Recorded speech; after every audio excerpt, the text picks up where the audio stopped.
મુંબઈ ઉત્તરથી ભાજપના ઉમેદવારનો અલગ અંદાજ જોવા મળ્યો છે। પિયુષ ગોયલ વહેલી સવારે કસરત કરતા જોવા મળ્યા। કસરત કરવા આવેલા અન્ય લોકો સાથે વાતચીત પણ કરી। મુંબઈ ઉત્તરમાં 20 મેના દિવસે થવાનું છે મતદાન। ભાજપે પહેલી વખત પિયુષ ગોયલને મેદાને ઉતાર્યા છે।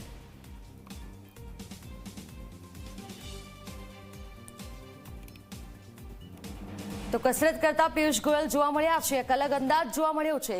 ચૂંટણી ટાણે તમામ નેતાઓના અલગ અલગ અંદાજ જોવા મળતા હોય છે, ત્યારે મુંબઈ ઉત્તરથી ભાજપના ઉમેદવારનો અલગ અંદાજ। પિયુષ ગોયલ વહેલી સવારે સિનિયર સિટીઝન સાથે કસરત કરતા દેખાયા છે। કસરત કરવા આવેલા અન્ય લોકો સાથે વાતચીત પણ કરી।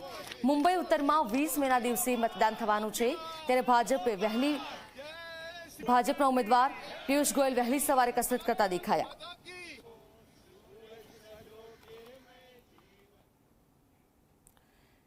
તો જે રીતે કાર્યવાહી ગુજરાતમાં થઈ રહી છે ડ્રગ્સ મુદ્દે